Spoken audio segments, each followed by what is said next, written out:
এবং 17,000 টন সেদ্ধ চাল কিনবে সরকার। এ নিয়ে বিস্তারিত জানাতে সিংহজানি খাদ্য গুদাম থেকে যুক্ত হয়েছেন সহকর্মী জুয়েল রানা।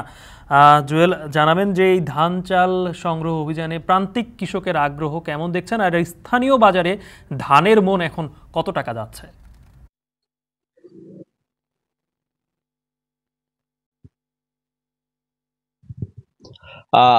গালিব, প্রথমে জানাতে চাই সারা বাংলাদেশে চলতি মাসের ৭ তারিখেই ধান চাল সংগ্রহ কার্যক্রমের আনুষ্ঠানিকভাবে উদ্বোধন করা হয়েছে। আজ জামালপুরে আনুষ্ঠানিক উদ্বোধন করা হয়েছে 10:30টার দিকে। জামালপুর সদরের সাংসদ আলহাজ আবুল কালাম আজাদ এই ধান চাল সংগ্রহ কার্যক্রমের উদ্বোধন করা হয়েছে।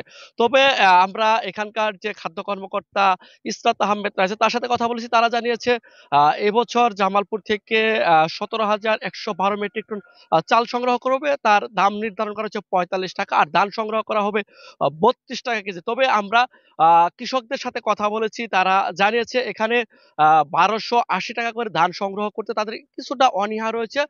তারা এখানে ধান সংগ্রহ করতে তাদেরকে কৃষি অ্যাপ যে রয়েছে সেই অ্যাপের মাধ্যমে তাদের এখানে নিবন্ধন করতে হয়েছে। একজন কৃষক সর্বোচ্চ আ ৩ টন অর্থাৎ ৭৫ মণ ধান সংগ্রহ করতে পারবে। তবে স্থানীয় যে বাজার রয়েছে সেই বাজারের বাজার এই মুহূর্তে চিকন ধান, শুকনা ধান, নতুন ধান বিক্রি হচ্ছে ৳১,০৫০ থেকে ৳১,০৮০ পর্যন্ত। আর মোটা ধান পকারভেদে ৳১,০০০ থেকে ৳১,০৫০ বিক্রি হচ্ছে। তবে শহরে এই খাদ্য গুদামে ধান সংগ্রহ করতে যে প্রক্রিয়াটি সম্পন্ন করতে হয় সেটি কৃষকদের জন্য একটু কঠিন। একটু ভালো করে ফেনিং করে ভালো করে শুকিয়ে অর্থাৎ 14% আর্দ্রতা শুকিয়ে এখানে নিয়ে আসতে হবে। তার জন্য কৃষকটা কিছুটা অনীহা রয়েছে। আর কৃষকদের মধ্যে প্রচারণা কিছুটা আমরা ঘাটতি দেখেছি। সেইজন্য এই ধান সংগ্রহে কিছুটা অনীহা রয়েছে। কেননা এখানে সংগ্রহ করতে হলে অবশ্যই ভালো করে ধান শুকিয়ে আনতে হবে। আর বাজারে সেটিকে কিছুটা কম থাকে বিধায় বাজারমুখী অনেকটা আগ্রহ রয়েছে কৃষকের। তবে এখানকার কৃষি কর্মকর্তা, এখানকার খাদ্য কর্মকর্তা ইসরাত আহমেদ জানিয়েছে আমরা কৃষকদের তারা কৃষকদের সাথে যোগাযোগ করছে। তারা খুব দ্রুতই তারা ধান এখানে সংগ্রহ করবে।